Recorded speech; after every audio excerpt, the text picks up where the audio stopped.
So if narcissists are something that you find yourself attracting into your life, then it's very important to understand the reason, because until you understand the reason you are attracting narcissists, what ends up happening is you keep attracting them into your life. You keep them in that energy dynamic. You find yourself changing the faces, but the energy remains the same. And in this video, I'm going to show you how to finally break the cycle, show you why that actually is happening, and how this will absolutely transform your life. If there's one simple statement I could say that explains this dynamic, it is that of obviously the empath being attracted to or attracting into their life the narcissist. Now, an empath is somebody that is very sensitive to other people's emotions, is someone that can feel what other people are thinking and feeling, and somebody that in general is considered a highly sensitive person, normally. Then on the other side of that, we have a narcissist. The narcissist is somebody that lacks empathy, somebody that is normally using and manipulating other people to get their needs met. And what ends up happening is we have two sides of this coin. Now, I'm somebody that's had personal experience with this because I've always felt like an empath growing up. My ex-stepmom growing up was and is still to this day, a hardcore narcissist. Growing up, it was something where my brother and I had like no freedom. We had to kind of sneak to the other side of the house just to get enough food to eat. We had to earn going to school activities. And we grew up not allowed to have friends, not allowed to watch TV. We had a very interesting childhood, kind of like having an army sergeant as a parent. That was my ex-stepmom. And my dad was with her until I was 15 years old. Then what happened is my dad broke up with her. We had all this freedom all of a sudden. And in a weird way, it felt kind of scary to have all that freedom. Now, after 15, I then ended up eventually getting a job at Nordstrom's and women's shoes. And it was like even though my ex-stepmom left my life, the narcissist, I kept attracting narcissists into my life. It was either an ex-girlfriend that had that kind of energy, that was imposing control on me, that got very jealous, or it was a manager at Nordstrom's who was also very controlling, very much like my ex-stepmom, and she was protected by upper management, so it was like she never really left. She was in my life for like 4 or 5 years, believe it or not.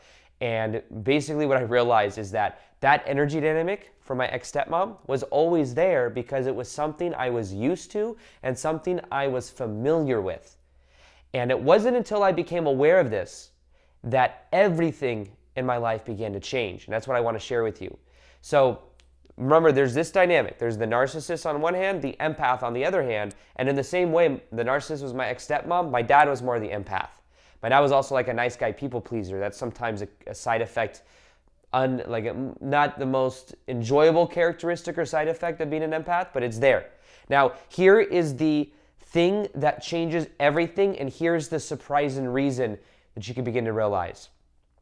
We will attract people into our lives that are expressing that which we have repressed. So let me say it again.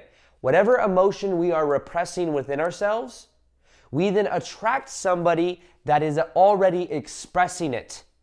So look at the dynamic here. This makes a lot of sense when you look at it, and this can completely change your perspective on it. What do empaths need to learn? Empaths need to learn how to have boundaries. Empaths need to learn how to be in their own frame. Empaths can learn how to be grounded and centered and leading in their life, able to set boundaries. What do narcissists need to learn?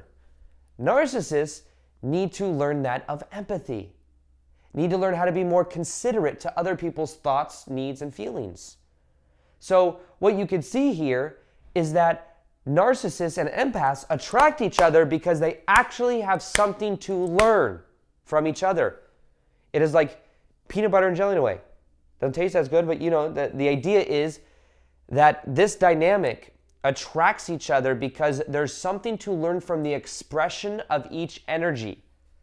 And what the narcissist represses is empathy and compassion and thinking about others. And what the empath represses is that of being in their own frame, leading, being assertive.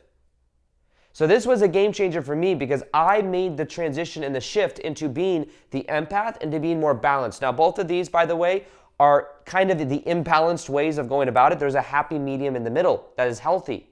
Narcissists are the extreme of the manipulation and like this side of the coin, and then empaths are the other side, is sometimes where a lot of empaths feel like they lose their sense of self. It's hard to set boundaries. They feel guilty, and it's almost like your emotions are my emotions. So if I disappoint you, I'm disappointing myself because you are me. There's an identification. And the way my shadow work coach explains it too, this will also maybe transform the whole way of looking at this dynamic. There's something called the frame technique that I've taught in some of my videos, and basically it's that everything in our reality is either subject or object.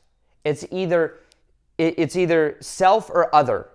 So it's almost like zeros and ones. Think of zeros as the connection to everything. We're all one consciousness, and think of ones as individual units. Now, during the frame technique, you're looking at a candle, and you're on the in-breath feeling the separation between you and the candle, feeling the space in between you and the walls, feeling the individualness. On the out-breath, you're able to relax and feel at one in unity consciousness. Now, empaths are too much of the zeros. They feel connected to everything. Everyone's emotions are my emotions. I can't set boundaries because if I disappoint someone, then I disappoint myself. And that's because there's too much zeros. Now, on the one side of it, with narcissists, they only feel separate. They feel separate, and that's why they have to manipulate the environment in a control dynamic in order to get what they want. So this is an interesting thing of the perspective, because they're both just trying to get their needs met. Now this is going to sound a little bit crazy to you. What if I told you that empaths and narcissists have more in common than they think? What if both have their own manipulative ways of trying to manipulate reality? The narcissist just gets the narcissist normally is just more harsh and it causes more trauma, so they get a badder rep. But empaths are still tuning to other people to get their needs met. And maybe their needs are validation, support, someone's approval, not wanting other people to feel tension. That's just the way they get their needs met. And then the narcissist controls everything and is manipulative and gaslights people, which is also negative, but they're both trying to get the same need met. Now, what will change your life forever is realizing this. They're both rooted in the same core trauma. The core trauma is a feeling of abandonment. The feeling of abandonment when growing up that normally started at a certain age in childhood. Now, here's an interesting theory that I have. This is just a theory. This is something that I've noticed from talking to many people that have similar patterns like this. Narcissists, typically, from what I've realized or seen in people, many narcissists have their core childhood trauma rooted in that of being 2 to 4 years old. Interesting, right? Because between 2 to 4 years old, all toddlers are typically narcissists. Toddlers are mine, no, yes, I don't want to. Literally, toddlers in that age are learning how to be separate from their environment. They're learning and they're becoming these little narcissists. And then from there, they progress into being more thoughtful, or, there's different stages they move through childhood. But the core trauma of many people that are narcissists, I believe, happen between 2 to 4 years old. And that's what causes that energy dynamic, that developmental stage to still kind of be active, where they're using patterns they use when they're 2 to 4 to still survive, because there was something that happened when they were 2 to 4 that happened there. Now, with people pleasers and empaths, typically, from my theory, is that around 5 to 8 is when maybe the core trauma was there. I think a lot of our parents also divorced between 5, around 3 to 5 to 8 years old. It's very interesting. Not that we have to blame everything on them or anything, I'm just saying. But the empaths, it's a different stage of when you start growing up. You start to become sensitive to the family dynamics. You start to want to please your parents. You want approval and stuff. And then that's the age of when maybe that happened. So really what this is it's 2 different stages of some type of core trauma where there's some type of abandonment, some type of feeling of needing to control the environment from the outside in. So really what this is, though, is it's a belief for either the narcissist or the empath. The belief is happiness, safety is outside of my body. Safety is in other people's approval over here. Empaths, safety is when everyone's feeling good, there's no tension, there's a lot of approval. That's when I can feel safe. And I kind of lack my own frame or being assertive because I don't want to make other people feel tension. So let me attract this narcissist over here because they are assertive, because they are in their own frame. And I feel safe in that. And for a long time, me growing up, I would try to attract people like my ex-stepmom into my life because, as weird as it sounds, it felt safe for someone to control me, someone to have me in this little box. I at least knew where my boundaries were. They call this Stockholm Syndrome. And on the other side of this, for the narcissist, it's being able to feel like they can control. They obviously need to learn empathy. And they attract these kind of people because, one, also, empaths are much more, they'll stick around because they're so sensitive and they want to help people. So that's also like, if somebody had strong boundaries and a strong sense of self-worth and a strong sense of frame, they wouldn't even attract a narcissist to begin with. They'd see a narcissist and be like, red flag, nope. But the empaths normally see the red flags, but don't really see them, don't really acknowledge them because of the story that, oh, maybe I can help this person. Maybe there's something I can do that can like help them shift. So the shocking reason that you might be attracting a narcissist into your life is because you have the same core trauma as they do. It's just that your needs, to get your needs met, it's different. You say, or as an empath, it's like, what can I give you to then get the frame, the assertiveness, the validation, the support, whatever.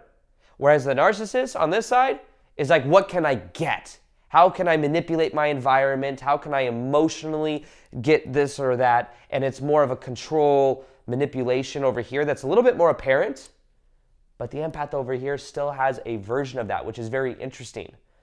So they're both rooted in the same core trauma. And if you want to transform it, what I recommend you do is you get to the core of an abandonment issue or an abandonment thing, the abandonment wound. Because when we feel abandoned growing up, what ends up happening is we end up, to get our needs met, we may feel emotionally or physically abandoned from our parents. We then say, okay, what I'm going to do is to get my needs met, I am going to start abandoning myself, sacrifice myself for others.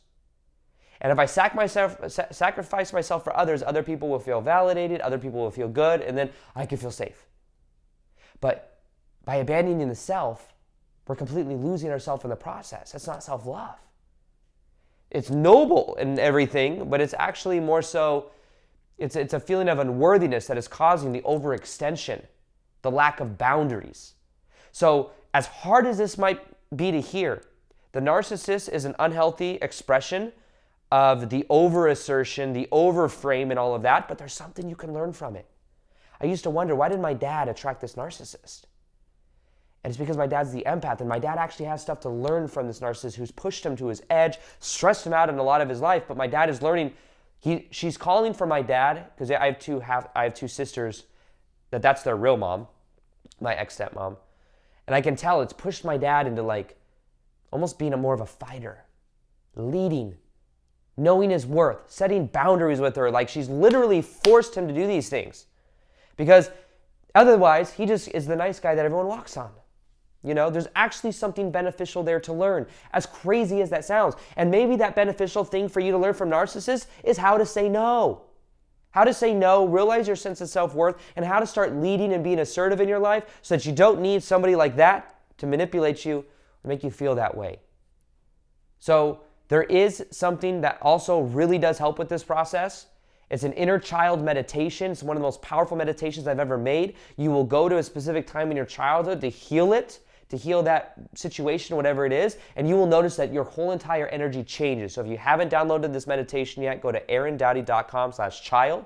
And then also, if you haven't seen, I have a video on the cure to codependency. That's what narcissism and empathy is. That's why they attract each other. One of my most popular videos on healing codependency, you could check out here. It'll change your life if you watch it, if you identify with either narcissist or empath. So watch it here. In this episode, I'm going to be showing you the cure to codependency, how to never be needy again.